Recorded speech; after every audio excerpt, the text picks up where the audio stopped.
tonight by a very special guest, Mr. Peter May. Peter, welcome to UK Crime Book Club. Hello, everybody. It's a great pleasure to be here. Oh, we are thrilled to bits to have you here, Peter. We've had quite a few questions come in already, and I'm sure we'll get more. And we've had people joining just to see you, so you've been great for business. Good. I'm glad to hear it. Brilliant. Oh, no, well, we've got a picture up on screen next to us of your latest book, which, of course, is so topical for the times. Your book you wrote years ago, but has just been released, Lockdown. Yeah, it came out of the blue, out of left field, as the Americans would say.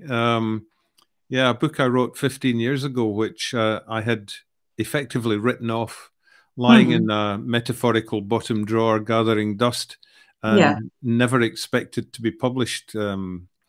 It was, as most people now know, it's set in London during a global pandemic, of which London is the epicenter, and the city has been totally locked down. And when I wrote it, the literary establishment, or the crime section of the literary establishment, didn't think it was credible that a major capital Western city like London could be completely shut down by a virus. They thought it was more science fiction or science fantasy. But I'd done my research and I knew it could happen. If we had the pandemic, this is how it was going to be. And, all the scientists were predicting that sooner or later there was going to be a pandemic. At the time I wrote it, they were predicting bird flu. In the event that didn't happen, although it might still, but it turned out to be coronavirus that did it, that nobody saw coming. But the end result is exactly the same. We're all in lockdown, empty streets and shut shops and businesses and overflowing hospitals, and everything that we've experienced over the last couple of months is there in the book. That's not to gloat about it in any way. I don't mean to do that. I just did my research, and that's how it seemed to me at the time of writing that it would be. When somebody on my Twitter timeline suggested that I might like to write a thriller set against the backdrop of the coronavirus, I suddenly thought, wait a minute, I've already done that. And so I went and dug out this old. It hadn't occurred to me. I dug out the old manuscript and reread it first time in 15 years, and was really quite gobsmacked at just how close it was to what we were going through right now. So. Thank you. What foresight, Peter! But I believe you've been very generous with funds, and you're donating to charity, aren't you? Some of the proceeds or the advance for this book. Yeah, I did. As I say, I never expected this book to actually be published, and the only reason it's being published is because we have this awful pandemic for real, and I didn't feel that I wanted to kind of profit from people's misfortune and misery. So the fact that it was being published and that it was going to generate income for me, I felt that I should, gift that advance to charities that are fighting in the front line against this awful virus. Yeah. Oh, well, take my hat off to you for that. It probably answers a few questions that have floated around about it, with the timing of its publication as well. Obviously some places do draw criticism, but let's put the record straight, and I think that's brilliant. Very noble of you to do that. So it just seemed like the right thing to do, Lucy. Yeah, well, good for you, Peter. Good for you. But let's start with young Peter May. Let's go back to the beginning. You were born in Glasgow. I don't know too much about your family, whether there were people in the arts in your family that might have inspired you down the path of your career that we'll get to in a moment. But you tell it a bit, if you can. My father was an English teacher. Right. My mother was a very frustrated artist. She, as a young girl just finishing secondary school, she wanted to go to art school. But we're talking what now? The 1930s, early 1930s, a very patriarchal society, and her father refused to let her go to art school. Said that girls do art and shouldn't go to Right. art school. Despite the fact her art teacher came to the house and tried to persuade him to let her go because she had Oh gosh. a real talent. And he absolutely refused. So her career as an artist was stillborn, basically. I think she had a very frustrated life in many ways, never having realized the ambitions that her talent merited. But she read, I mean, just read copiously. I mean, I've never met anybody who read as much as she did. And she used to keep little notebooks, little blue notebooks, and she wrote down every book that she read. And when she died, I found those notebooks in a drawer, and there were dozens of them. And they were just filled full of books that she'd read. You know, many of those books were in the house, but also we made use of the public library enormously when I was young, and you know, my parents both borrowed books.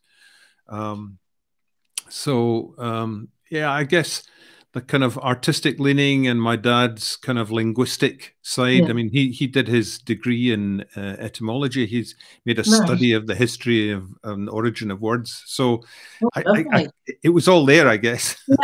Oh, brilliant. So I suppose in some ways it was inevitable. But when did young Peter get the first inkling that maybe writing was something you were good at, you enjoyed? Did it come naturally to you? How did it start, Peter? Well, believe it or not, it started when I was 4 years old. Oh, gosh. My parents taught me to read and write before I went to school at a very basic sort of level. But given those basic tools, age 4, the first thing I did was write a story. I even have an early recollection of doing it, of lying on the floor of our living room with pages torn from a jotter and a crayon and carving out these words on the page, maybe 6 or 10 words per page or something. Yeah. And there were about 6 or 7 pages. And then my mother showed me how to sew the pages together so it'd be like a real book. And I made colored in the cover and everything. And so it was called The Little Elf. And I still have it. I found it in a box. Wonderful. Found it in a box in my parents' attic after they had passed on, and they'd kept it all those years. So actually, I scanned the pages of the book and made a little movie that lasts about 30 seconds and put it up on YouTube. So if anybody wants to read it, it's Peter May's first story. If you just do a search for Peter May's first story on YouTube. I'll have to look for that. What a lovely memory to have. That's brilliant. And to still have it thanks to your parents. We've had a question come in from Alex James Hawley, Peter, who's asking, was there any book your mum read that inspired you to write crime? Just while we're still in the area of your mum's reading. Not any specific book. I mean, she read so many. I mean, she read a lot of crime. I mean, I think she read all the Agatha Christie's, and all the Georges Simenons too. I mean, I following in her wake, I read all the Georges Simenons when I was young, you know, late teens, early 20s. And there's so many of them because, I mean, his books were only about 120 pages or so long. They were really like kind of long short stories rather than full novels. But they were great studies in character and psychology and crime. And yeah, I mean, I guess I was quite strongly influenced by that in terms of my leanings towards writing crime. Yeah, lovely. So you started off writing very young, but how did your career develop? You went into journalism. Was that your first foray into writing in some form professionally? Well, when I was preparing to leave school, I had already decided that I didn't want to go to university. Right. Because I felt like I would be treading water for another 4 or 5 years, and it just and I wanted to write. That's what I wanted to do. Initially, I'd wanted to go to art school, but I saw that all the other kids around me. Oh, have we got a problem? Sorry, folks, we seem to have lost Peter for a moment. Please bear with us. I'm sure my technical wizard, Caroline, will be working her magic behind the scenes.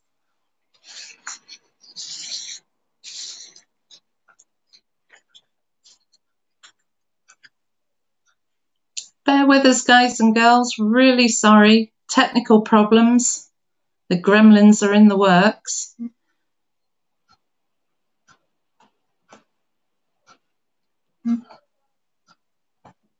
Just bear with us.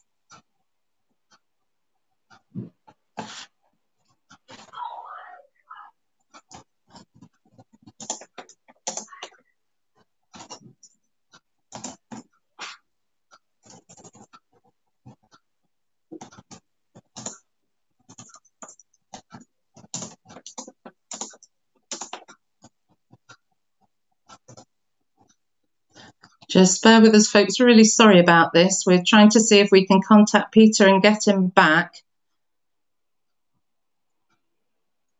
I'm afraid I haven't got any nice little dances prepared to fill this slot. I wasn't expecting this to happen.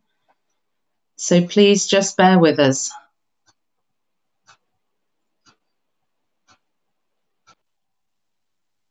Ah, Peter? Right, I'm back, am I? You're back, I can hear you. I could see and hear you all through that, but my picture seemed to disappear. I don't know why. What I just logged out and logged back in again, so I seem to be back. I think, am I? Fingers crossed. I haven't heard anything from Caroline. I'm just keeping an eye on messages. I don't know. Fingers crossed it's not just me talking to the group at the moment. They'll be getting very bored with a one-sided conversation, so let's hope not. We'll try and carry on, and fingers crossed. People are getting both of us here, Peter. Okay, good. Okay. Fingers crossed. So we were talking about you decided not to go to university and that you knew you wanted to do writing then. So you didn't want to waste time, as you said, treading water. Yeah, I went and saw the careers advisory officer at school and said that I wanted to be a writer, and she laughed. Oh gosh. Yes. Yeah. There were, you see, back then. I mean, we're going back to the dark ages now. There were no creative writing courses at university. There was no career path to becoming a writer. People didn't become writers. You know, it just that was a weird notion. And so the advice I got was useless. Ultimately, I was expelled from school for being a bad boy. Well, I wasn't really a bad boy, but the headmaster thought I was. And I ended up doing 2 or 3 just trading water jobs, selling cars, working out the interest in buying books, you know, the sort of thing you do. Yeah, and that sold cars too. And then I came across an application form for a 1-year full-time course in journalism, which was run at a college in Edinburgh by the National Council for the Training of Journalists. So I applied for that and was very fortunate because there were something like 250 applicants for 12 places. I was very fortunate to get one of those places. And so that, 12 months running through that course, I ended up working for a local newspaper in Paisley, the Paisley Daily Express, where I was very fortunate to win the Scottish Young Journalist of the Year. And that propelled me then on to the national newspaper, The Scotsman, where I worked for the next 5 years. I was about 8 years in total in journalism. But while I was doing that, I mean, all the time I was writing, and it was quite good working on the reporter's desk on the night shift on the paper, because there was nobody around and I could just sit and write into the small hours of the morning, which is what I did. And I took the advice at that point that people had been giving me for years, and which, knowing better, of course, than everybody else, I had always ignored. And that advice was to write about what you know. So for the first time, I wrote about what I knew, and that was about a journalist. And it was the first book I ever got published. And it was called The Reporter. And it was a thriller about an investigative reporter. And I developed that idea along with a colleague for a television series. And we were very fortunate to have that taken up by the new head of drama at that point in BBC Scotland. And we made a 13 part drama series, 13 one-hour episodes, called The Standard. It was set in a Glasgow newspaper office. And that was about 1978. It went out on the network all over the UK. And that kind of shifted. You know, you come to shift points in your life where things move, things change, and that moved me away from journalism. And a year later, I quit newspapers to try and make a living from writing, any kind of writing, and struggled for about 5 or 6 months, and then was offered a script in a new soap opera being started by Scottish television called Take the High Road. Oh yes, I remember it well. It was just starting at that point. I mean, nothing had been transmitted. They were still putting it together, and they made an initial series of 30 episodes, and I wrote 4 of those, and it was so successful. I mean, the numbers just went up until we were doing 104 a year. It became the number 1 rated show in Scotland, and I think it got about 6 million viewers on the network, and I became quite quickly story editor and then script editor, and I did that for nearly 8 years. Wow. I do remember the series. I did used to watch it at times. And I was desperately trying to rack my brain, trying to remember the characters, and I couldn't, but I've got a vague memory of some gossiping woman type character from it, but I can't remember her name, and it's bugging me. So that would probably be Maggie Watson, I think. Well, do you know Scottish television have just they've just started releasing every episode of Take the High Road right from the beginning.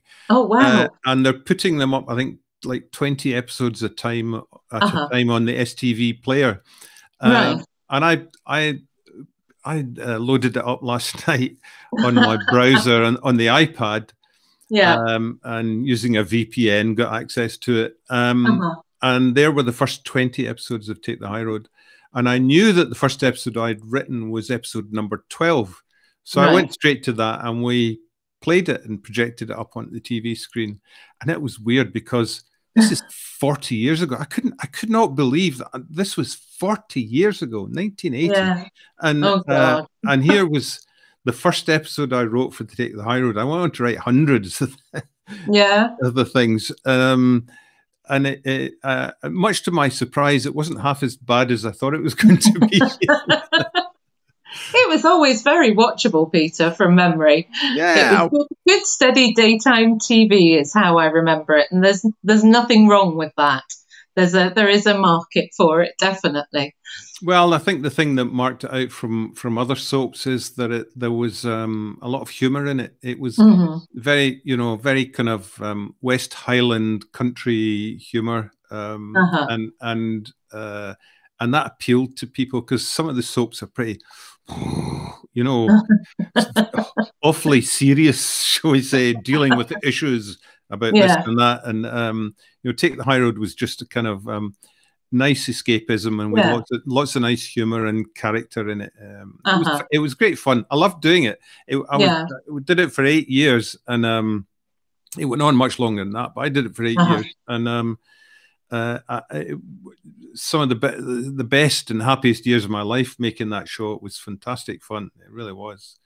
But I left in High Road in 1988 because I wanted to do other things, and it was a real risk because High Road paid well, which was useful. Yeah, good job. I wanted to write books still, and in fact, I'd taken a sabbatical the previous year from High Road, and I'd come down to France. I mean, I'm here in France at the moment, it's where I live, to a place not far from, about 2-3 kilometers from where I am just now. Rented a gîte and wrote a book in a cafe in the town down the road, which got republished at the end of last year in paperback. It's called The Noble Path, set in Southeast Asia. And that was, trying to fulfill ambitions, but you know, it's not easy to make money writing books. So I was looking at developing television ideas with my wife, who's a scriptwriter and playwright, whom I'd met when I was working on High Road, and we spent 2 years we created lots of series ideas and formats and couldn't sell them, just couldn't sell them. And all our savings were running out, and we were becoming seriously impoverished. We learned to budget on £40 a week. And I would walk the length of Byres Road, which is a long street in the West End of Glasgow, to get potatoes at 2p a pound cheaper. Things were that bad. Oh my goodness! And but during the good earning years on High Road, I'd bought this little holiday house here in France, which I'd spotted when I came down to write this, the Noble Path. Just a tiny little place, 15th century, impossible to heat. And we, I think in 1990, yes, things had got so bad financially. We left Glasgow and came down to the house here in France because the cost of living was so much cheaper. We knew we wouldn't have to heat the house. This was like May time, April time. So we could actually live and a lot cheaper, make our money stretch much further. And we had down here an old 25-year-old 2CV, a de chevaux, beat up old thing. We throwing caution to the winds, we tore out the back seat and loaded it up with a 2-man tent and all sorts of camping stove and pots and pans, and set off for Italy, would you believe? Because the World Cup that year was in Italy, and it was one of those rare occasions when Scotland had qualified for the World Cup. So so we went down and we went to Genoa, and we managed to get into the games. You wouldn't be able to do that these days, but we managed to get tickets and get into those games. And then we traveled to Turin for the big game with Brazil, and we had such fun and such adventures. It was great. And we limped back because the car was just on its last legs to France. And then passed a lazy summer in the heat, and eventually we thought in August we better go back to Scotland. Because you have to remember, it's 1990. There's no internet, no mobile phones. We didn't have a phone in the house. We were completely out of touch. So we arrived back in Scotland, and on the answering machine was winking like this, and there were dozens of messages on it, and most of them were from the head of programs at Scottish Television, who said, "Phone, where are you? Where are you? Phone, where are you?" I mean, and eventually I phoned him, and he said, "Where have you been?" I said, "Never mind, I'm here now." He said, "Well, the government's come up with this money, I think it was about £8 or £10 million or something, to make programs, TV shows in the Gaelic language.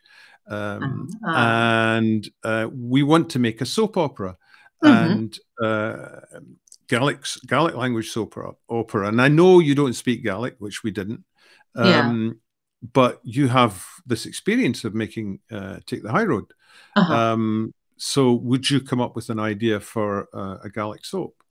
And that is how I came to become associated with the Outer Hebrides of Scotland, because the Isle of Lewis was the natural place to set this soap, because it's where the biggest concentration of Gaelic speakers remained. And also it had good, logistical connections directly with Glasgow, daily flights. And so I went to the Outer Hebrides for the first time in my life in 1990, and to do the research. We came up with the idea for a soap which was called Machair. People have trouble pronouncing that. Machair. Machair. People always ask, what does it mean? What is that about, Machair? And Machair is the Gaelic word for the fertile plains around the coastal areas of the islands, where most of the crops and things are grown. And there's a problem which is well recognized throughout the world. It's called Machar erosion. The sea is basically coming in, washing all this fertile soil away. And they have international conferences on Machar erosion. So the word Machar somehow kind of transferred into the English language, but we thought it was a good metaphor for the Gaelic language and culture being very, very minority, being under threat from the major language and culture, i.e. English. And so that's how it came to be called Machar. And we spent the next 5 to 6 years living on the island 5 months a year and shooting this series in the Gaelic language called Machar. And we did that right up till 1996. Wow. Which is when I finally quit TV, pursue finally the dream of making a living as a writer of books. Yeah. And how did you find the process? We had a question from Ben Bruce, a group member, and Ben asked, how did you find the transition from screenwriting to novels, and what things surprised you about the different processes? Well, everybody approaches the writing of novels differently. A lot of writers maybe have a vague idea in their mind and they just sit down and start writing and let the writing take them where it will. Coming from television, which is a very, very structured process. Yeah. I mean, if you're writing soap opera, for example, as a story editor, which I was for many years, it's your job to take all those story ideas that come out at a story conference and develop those story threads. And then you create a kind of an episode template for each episode, feeding the story threads through them. And so you're providing the writer with a breakdown, which tells you what the scenes are, who's in them, what happens in them. And the writer effectively just writes the dialogue. And so I took that structured approach to writing books, and I developed my ideas, and I do a lot of research because I'm interested in, I write about lots of diverse subjects that interest me. So I do a lot of research, develop my ideas, my characters, and then I sit down and write a very detailed story breakdown, literally scene by scene by scene. And once I've done that, and one of the good reasons for doing that is because if you just start writing the book without having done your plan, almost certainly things change during the course of writing the book, or things don't work out quite the way you'd hoped they were going to. So you end up having to go back and rewrite and change and move things around. And whereas if you do all that, if you do that process within a synopsis or a breakdown, it's a much smaller unit, much easier to control and to change. So I do all that kind of revising the story and the ideas and the characters at that stage, so that when I come to write the book, I just write. My whole focus is on the quality of the writing and making the story and the characters come to life. I'm not worrying about the story or where the story is going, because I know. So that's my safety net. So that's what I imported from television into the writing of books. Oh, well, I hope you like that answer, Ben. I'm very impressed by that answer. That's quite amazing. Before we leave Machar too far behind, I hope I pronounced that right, David Gilchrist wanted to know that did you learn to speak Gaelic after doing that? No. Is it really hard to learn, David? Yes. Peter? Yes. Yeah. I mean, for a start, it doesn't look anything like it sounds. I mean, the way it's written is almost incomprehensible. I mean, it's just strings of consonants with the odd vowel.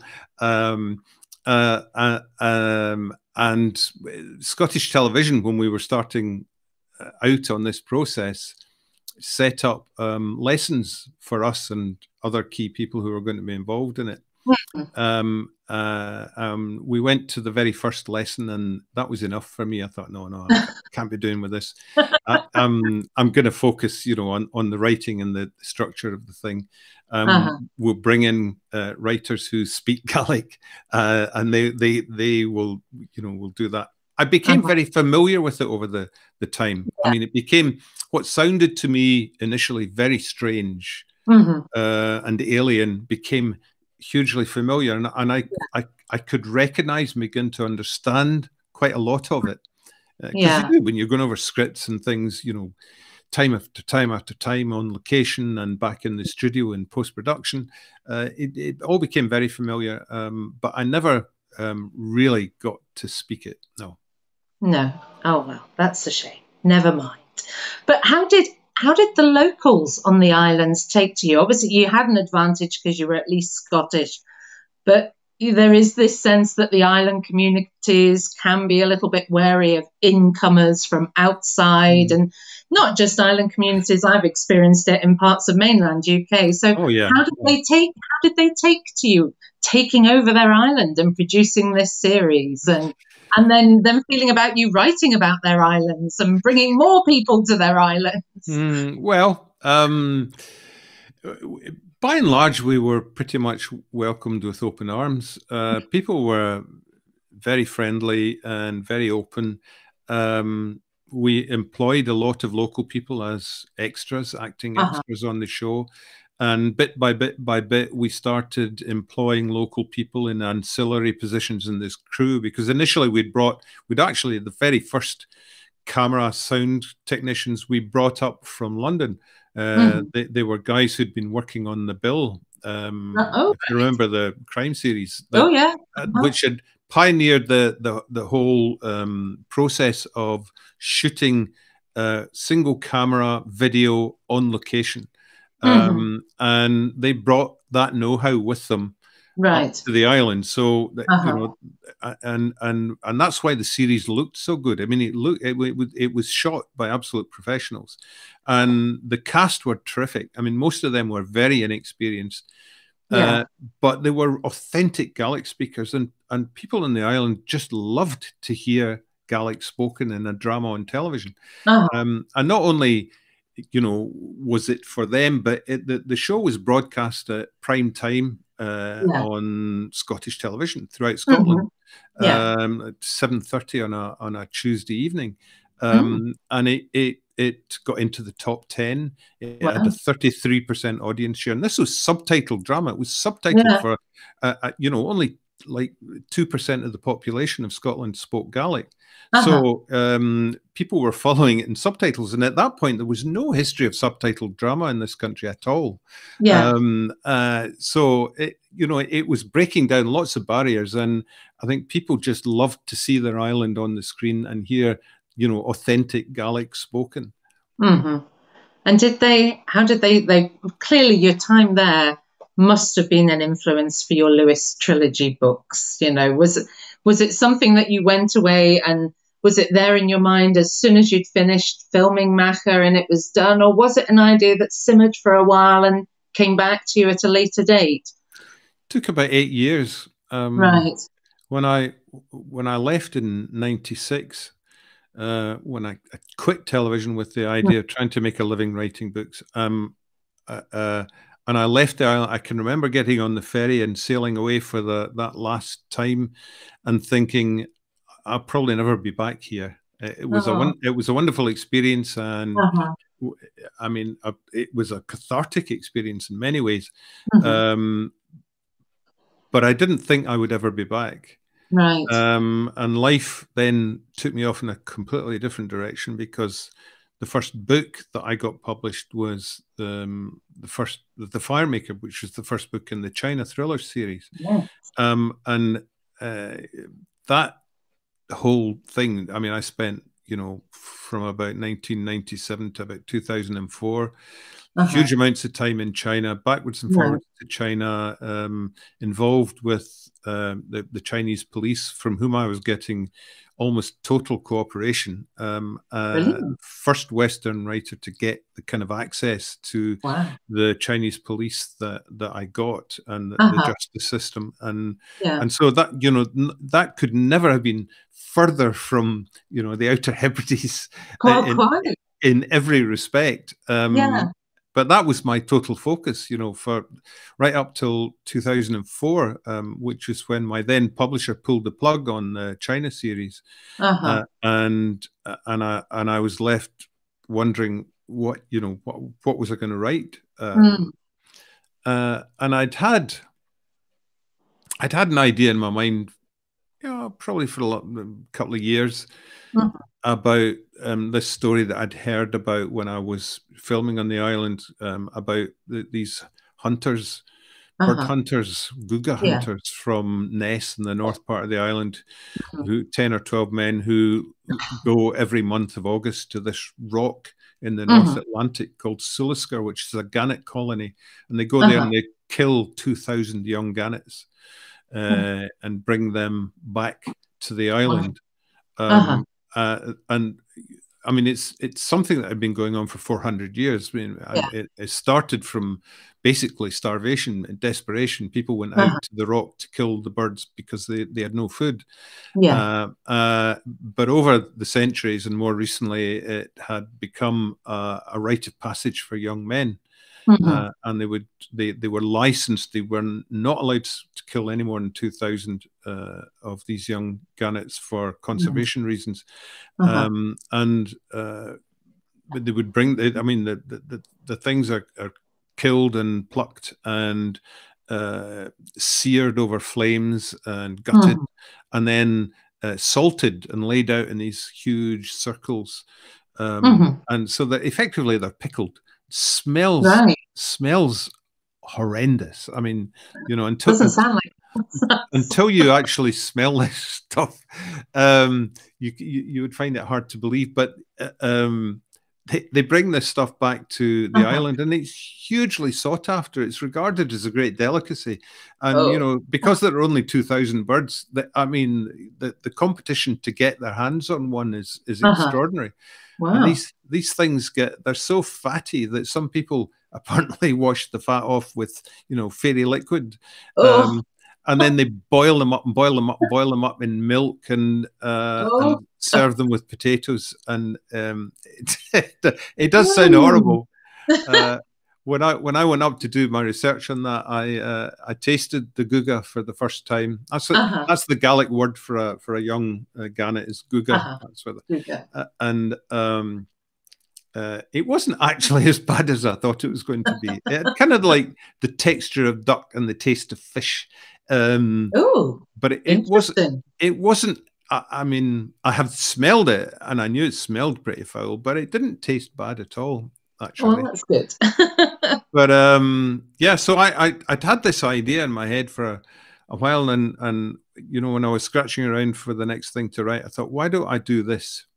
Why don't I set a story on the island? Because I spent all that time there. I know so much about the place and the people, and this used this guga hunt, annual guga hunt, as the centerpiece for the story somehow. I didn't know how at that point, but and I ended up going back to the island, I think in September 2004, to research it, and it was I've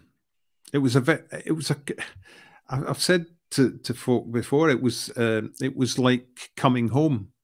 I mean, I was born and brought up in Glasgow, but there was a great emotional kind of surge when you know, flew in to Stornoway, and the plane banked, and the view out across the peat bogs and the peat cuttings, and it just felt like coming home. And you know, and I hired a car and I drove all over the island. I visited all the places we'd filmed, and I you know, reacquainted myself with people that I'd known when we were filming, and eventually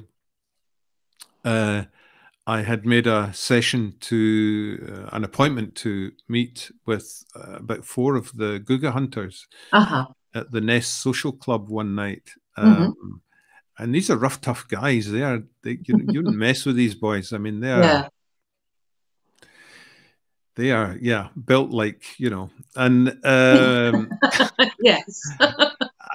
and and it takes some strength, physical and mental, to survive 2 weeks on that rock, because there's nothing on the rock. There's no running water. There's no.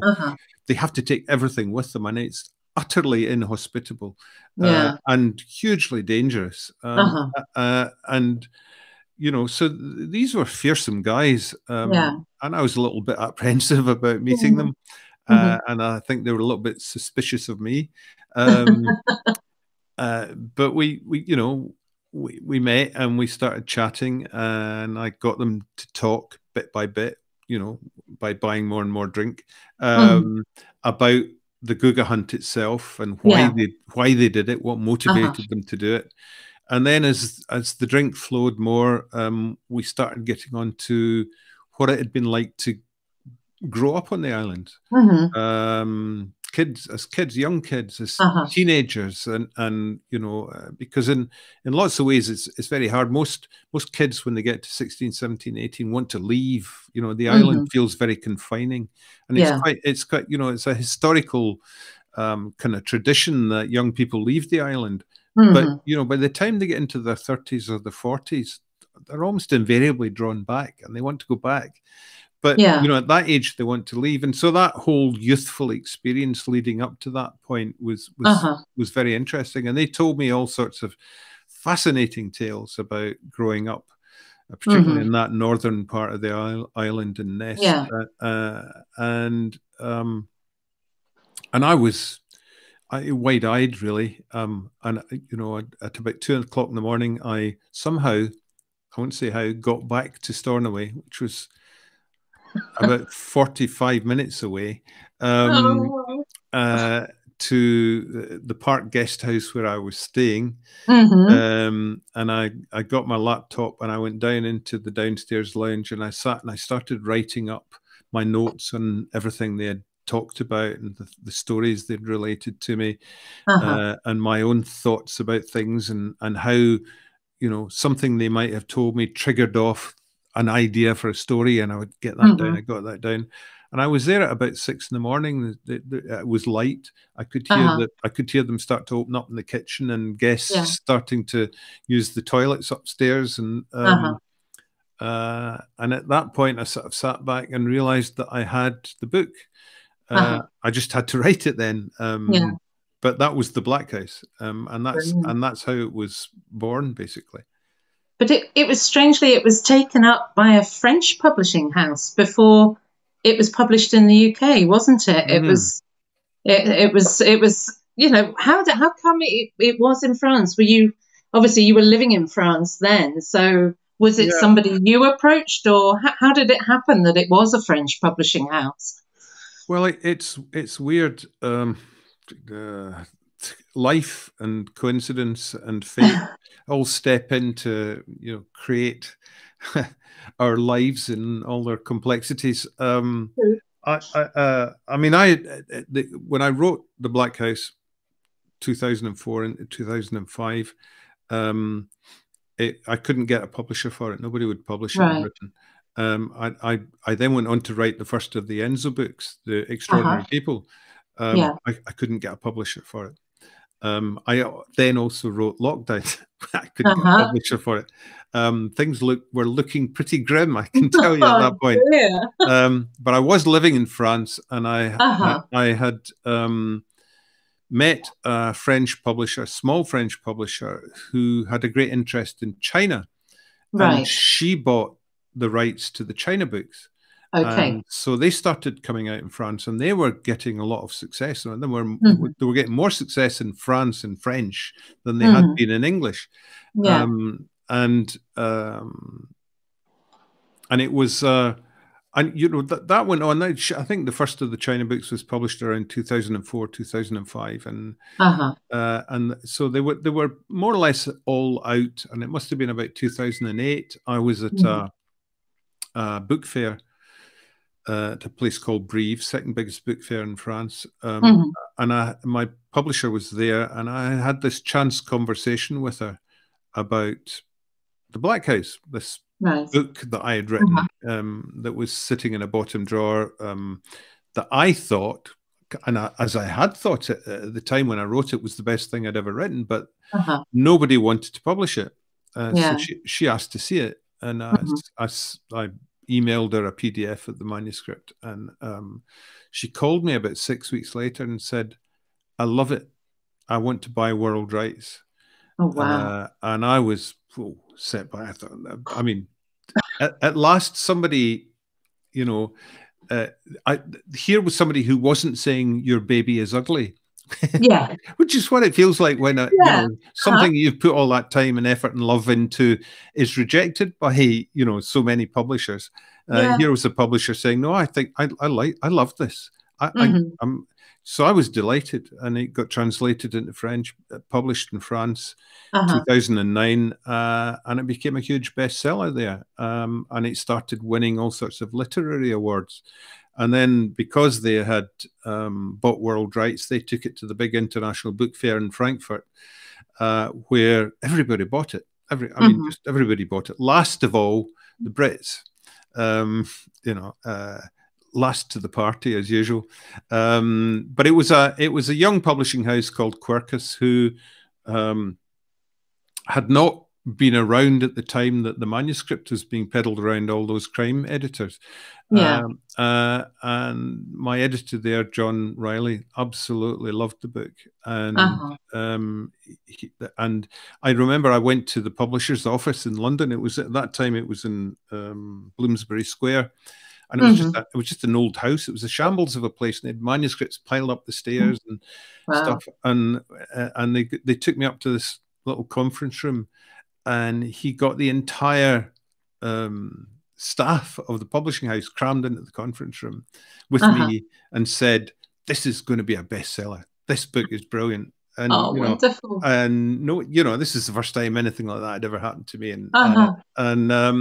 And you know, they made it happen. They published it brilliantly, and then of course it got taken up by Richard and Judy, and that then propelled it on to the next level, and kind of, I suppose the rest is kind of history. It is, and you have written such a variety of books, Peter. I mean, you've mentioned China involving you, and I've been sort of doing my little bit of extra research whilst already being a fan of yours. I'm beginning to feel like you're the Robert De Niro of writers. You are like a method writer. You really do just utterly immerse yourself in subjects, don't you? From your wine tasting, you set up a private eye agency at some point? Did I read as well? Well, yeah, that was for a book which has never been published in the UK. It came out in America. But it's going to be published as an ebook here in the autumn, and hopefully a paperback will follow sometime after that. It's called Virtually Dead, and it was set. I wrote it about 2007, 2008, some around about then, and it's set in a virtual world called Second Life, that some people might have heard of, that you can access through the internet.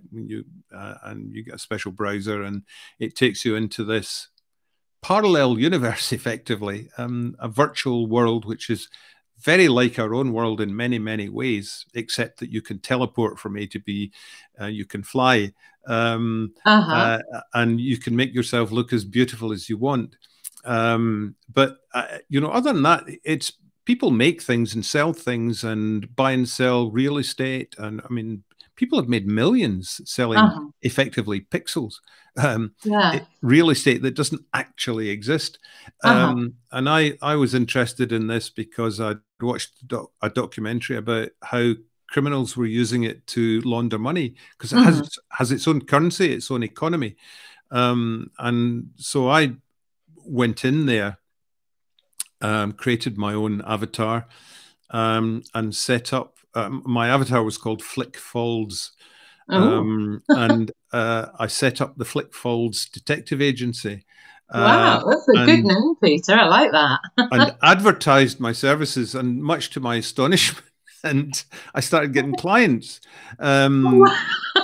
For all sorts of things, but most of the cases I got were infidelity cases, because just like the real world, people in Second Life, meet other people, fall in love, get married sometimes, have relationships, then cheat on one another.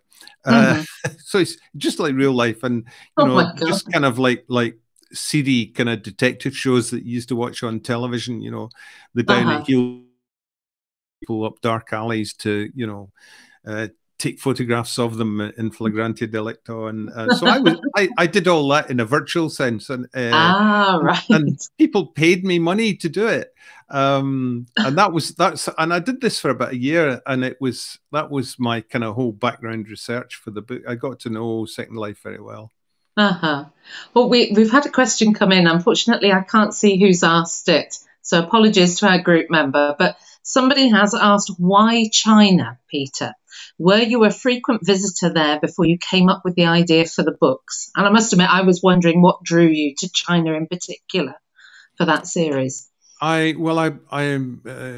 made my first foray into China in the early 1980s. I'd been in Hong Kong, and I saw a day trip advertised in the local hotel up into the south of China. So I thought, oh, that sounds like fun. You didn't need a visa or anything for it. It was a special one-day thing.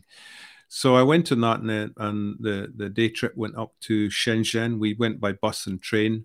Shenzhen was the big kind of financial hub in southern China at that point. The Chinese were setting up in competition with Hong Kong. But it wasn't that long after the end of the Cultural Revolution, and people still wore the blue Mao suits, and little old ladies hobbled around on bound feet.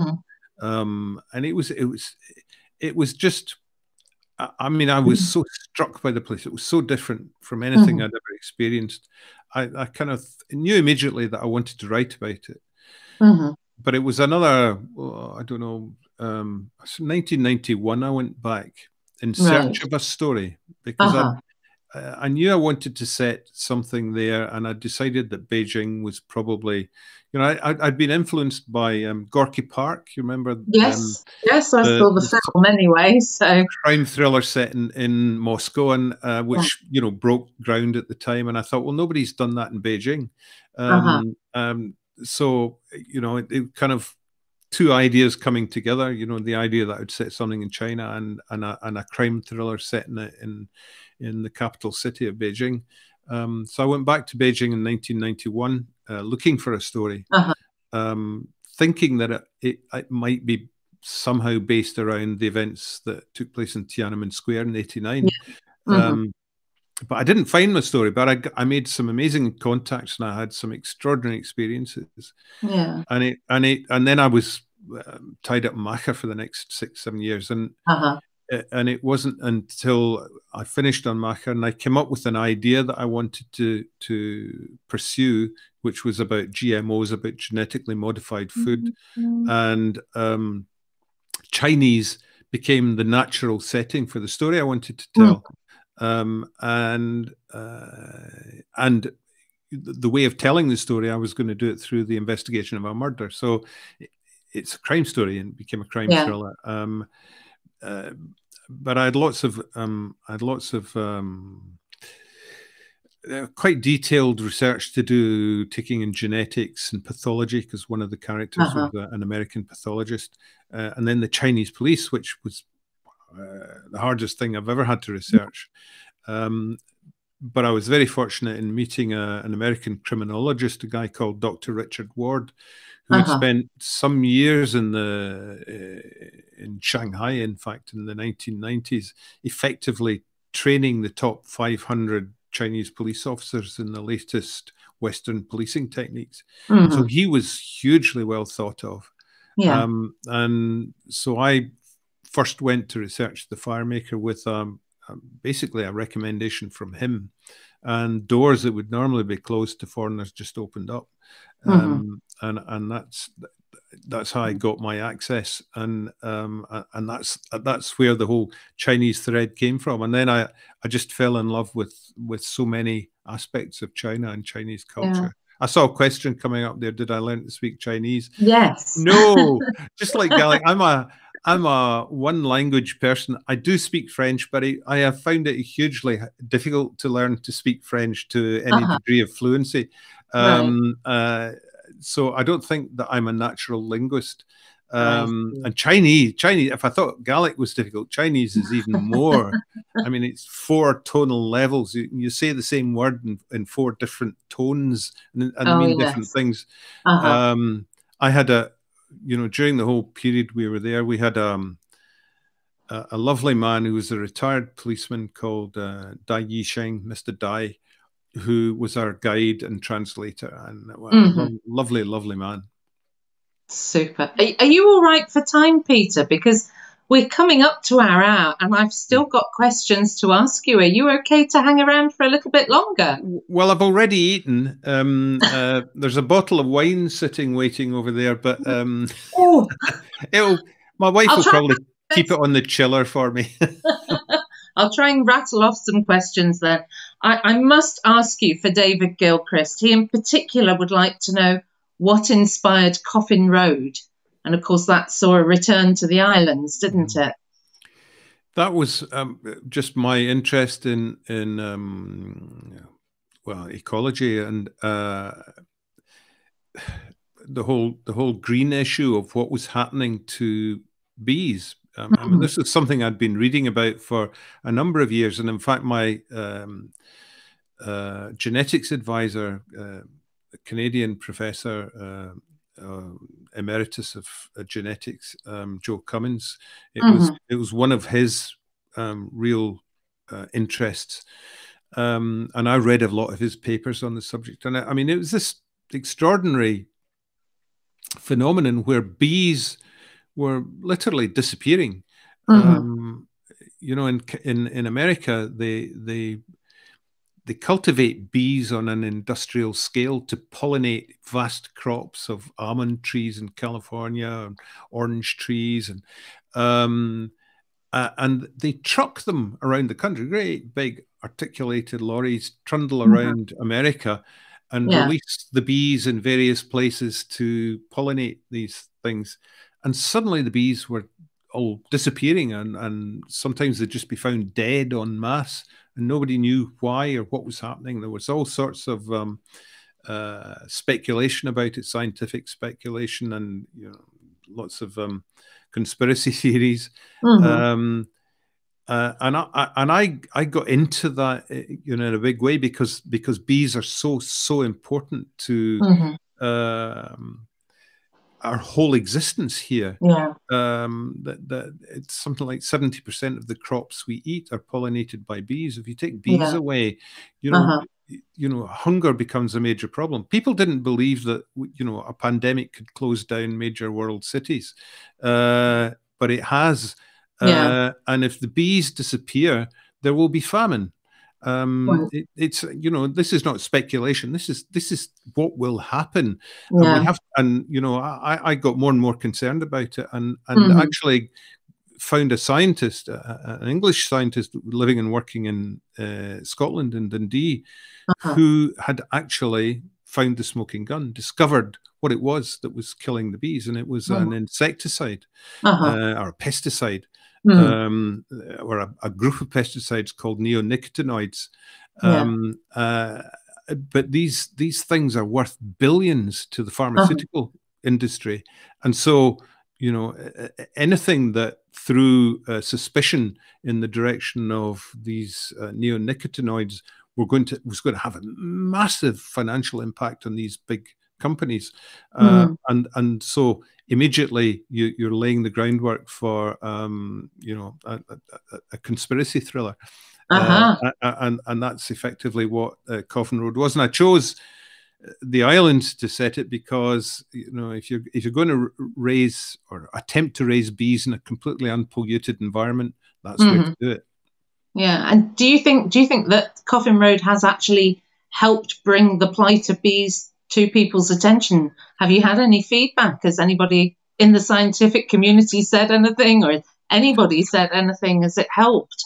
I mean, I don't know if it's affected governments. I mean, there were bans in the EU of certain groups of neonicotinoids, which were fought tooth and nail by the pharmaceutical industry and the Americans, and to an extent the British government. It's I think the book managed to raise awareness to a certain level, but I'm not sure that it has changed anything, sadly. Yeah. And I think we're probably still hurtling headlong towards the ultimate extinction of the bee, and with the consequences that that's going to bring for the human race. Yeah, well, let's hope not. I will, even though I'm in a city, I will keep planting my wildflower seeds, and I've got my flowers, and I will do what I can. So I just want to go over some last questions that we've got here. It was Will Templeton who asked about China. I've been prodded. Have you been at all tempted to move back into TV, Peter? No. Right. Short and sweet and to the point. Will we get then? Right. Another question. This is from one of our group members, Patricia Forsyth. Patricia would like to know, because she loved the Enzo files and she is a fellow Scot. She's saying, is there any chance we may get another story? Because, of course, we had Cast Iron, which was our little top-up extra. Are you writing any more Enzos? Well, the Cast Iron wasn't... I mean, I'd always planned to write Cast Iron. There was just a kind of like 5 or 6 year gap between the 5th and the 6th books, but that's because life had taken me off in different directions. And I finally got the chance to come back and write the final book and tie up the series. I can tell you this. Right now, I should have been in an Arctic archipelago called Svalbard, which is about 800 miles from the North Pole, which was going to be the setting for my next book. Oh, wow. And I'm not there because of lockdown, because everything got cancelled, and it doesn't look like I'm going to get there for at least a year, if at all. So the book, and I'd done a lot of work on this book. I mean, it was at an advanced stage of planning, and I've had to abandon it.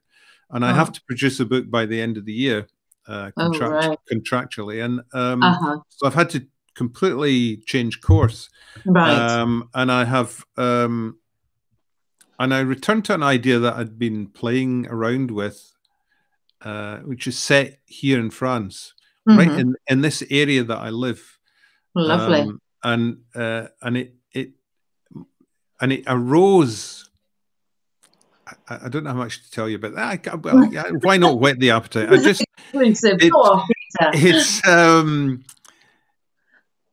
during the war, or at the beginning of the war, the French authorities emptied the Louvre in Paris. Right. They took all the paintings and all the works of art, and they packed them into cases, and they got them out of Paris before the Nazis arrived. Yeah. And they were all taken initially to a chateau in the Loire Valley. Right. But then, as the Germans started overrunning more of France, they moved them further and further south. And they went to 2 different other chateaus. They ended up in a chateau in a place near Montauban, which is in the southwest, about an hour and a half from here. But it turned out this chateau was too damp, and there was a risk of damage to all these works of art. So they moved them again to a chateau about 20 minutes from where I live, called Chateau Montal. And but it's a lovely little chateau, but it was too small to take everything. Oh gosh! And so stuff got spread around, and the Mona Lisa was there. Wow. but the overspill got spread into different buildings, a little chateau up the road there, a place in the town along the road. And this place where I'm sitting right now, there were priceless paintings. David Sacre de Napoleon, out of its frame, rolled up. I mean, huge. I've seen it in the Louvre, actually. It's, you know, before I ever knew it was here. Right, I'm sitting on the spot where these priceless works of art rested for like 3 years. And that just fed into my imagination. And so I have this 2 timeline story. Part of it set in the war, and part of it set now, contemporary. And that's great. And I think it might be an Enzo story. Patricia, I hope you're watching. You heard that here first.